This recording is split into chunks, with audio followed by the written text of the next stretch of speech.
Oh, oh, oh, oh,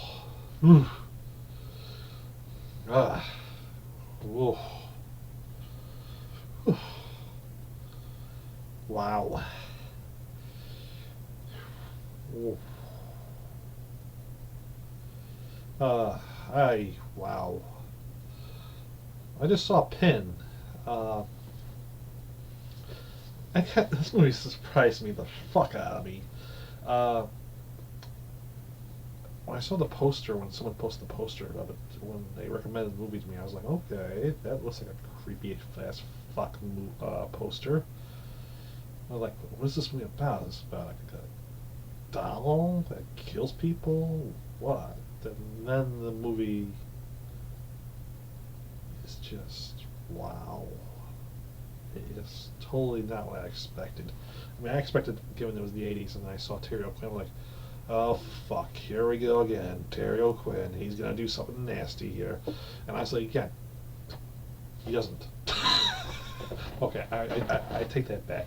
Uh, he does lead to all this madness because his character is the father of this kid, pair of kids, and well, him and his wife are very fucked up parents. I mean, the only thing they gratitude they give their kids is basically Terry O'Quinn's character is a ventriloquist, and he can throw his voice, so he speaks to them, freaking via this dummy.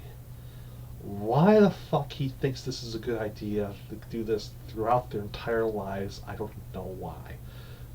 But it doesn't help that basically one of the children sees the dummy. Oh shit! Oh, sees the dummy go through a infamous act with one of Terry Quinn's characters' nurses that he works for. He's a doctor, so he's a psychological doctor and or medical doctor. I think he's a both really because they have all the stuff here in his practice, and he talks about that too. But anyway, so he does. So one of his nurses does a lewd act with that towel, and yeah, that would totally fuck up a kid who's seen that. Uh, Jesus. And then they flash forward to when the kid's an adult. Well, they're about to be adults. They're in their teenage years, and again, holy shit! Wow. Terry Quinn's character has the same reaction I have when he finally realizes, oh fuck, that I did a bad parenting. It's like, I'm getting this doll the fuck out of here. And this is the one thing I don't understand in the movie. Uh, I mean, his character dies, spoiler alert, because he plays the bad parent. Anytime it's a bad parent movie, usually they end up dead.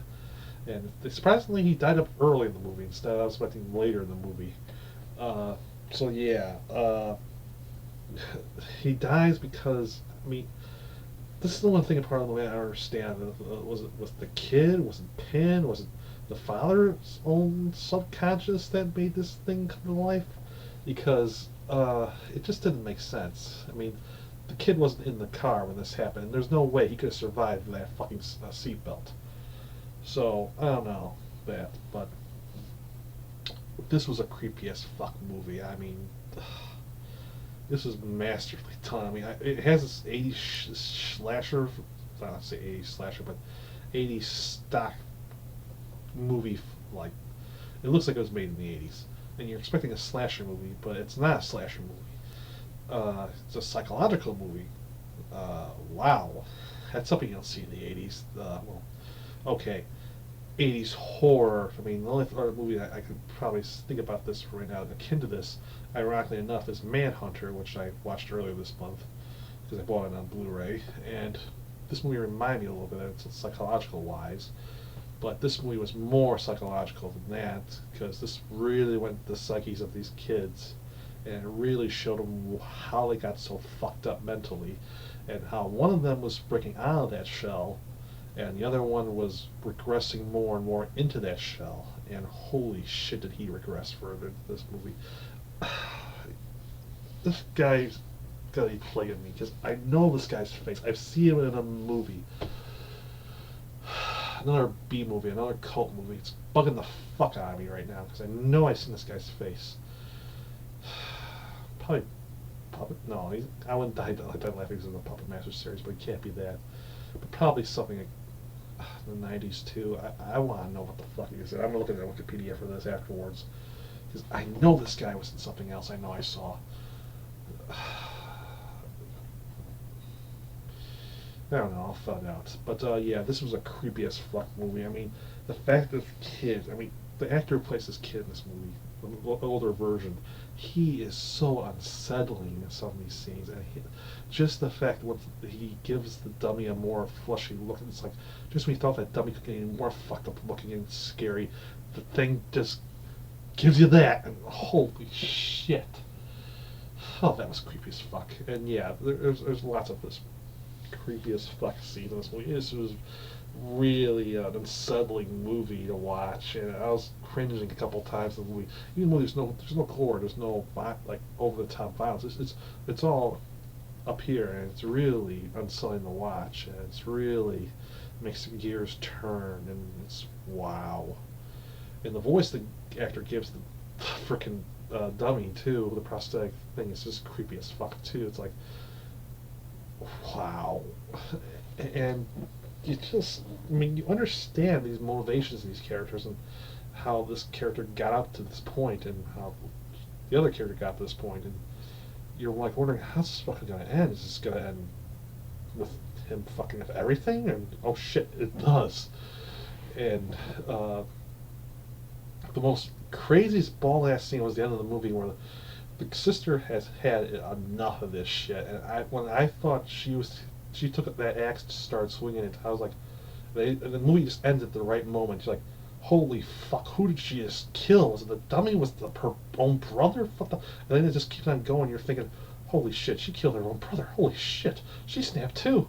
And then the movie just gives you that last gut punch at the end of the movie. You're like, oh shit. This was a good movie. I gotta look around for this because this was a really good movie. This is wow. This really stunned me. It's like a 1-2 punch of. I mean, it's so unsettling. It's so eerie, and just the performances alone just sell this movie so well. And I mean, Terry O'Quinn's good at this too. He's only in the beginning of the movie, and he has a laughable scene. I mean, he probably was overreacting because I'll admit the one part of this movie that wasn't so good was how his character died. I mean, Jesus Christ, how the that's a lot of construction work on that road. And then also, I still don't understand how Pin rose up and then basically. I still don't understand that. That one part, that was a little too over the top. I mean, what am I talking about? A girl comes swinging with an axe. That was freaking way over the top. But at least that made sense because, freaking hell, the guy gets rid of her parents, her aunt, and another person, and just when she was looking out, that'd be her breaking point. And honestly, I could understand why she did that. So yeah, this was like wow. This was just a good movie, a really good movie, and really unsettling. It really surprised the hell out of me. I was expecting one like a cheesy '80s horror movie, and I got this movie instead. With a few cheesy moments, but it was still good. If it just needs some fine tuning, it could have been really amazing. But it's still amazing by itself, and there's some really good twists in this. And oh shit. I think I'll probably watch this again because it's really unsettling thing. I watched and also just see something I didn't catch before because I bet you if I watched it again, there's some stuff that was in the movie like you'd be watching again and like oh, huh. So yeah, Pin, disturbing as fuck movie, but for the psychological reasons and for the fact that this is a different venue of horror that I'm not used to seeing, but it's an interesting, fascinating subject that was used. And I'm just kind of curious, like, wow. Sorry. still effects of that.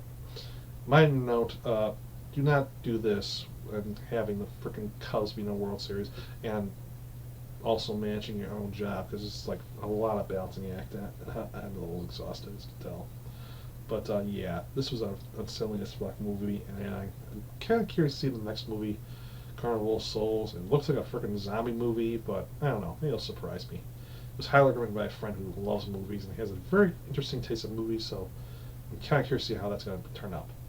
Until next time, folks, which is not going to be probably another hour from now, because I'm doing back-to-back reviews tonight, because just to make up for lost time. Oh well. See you soon.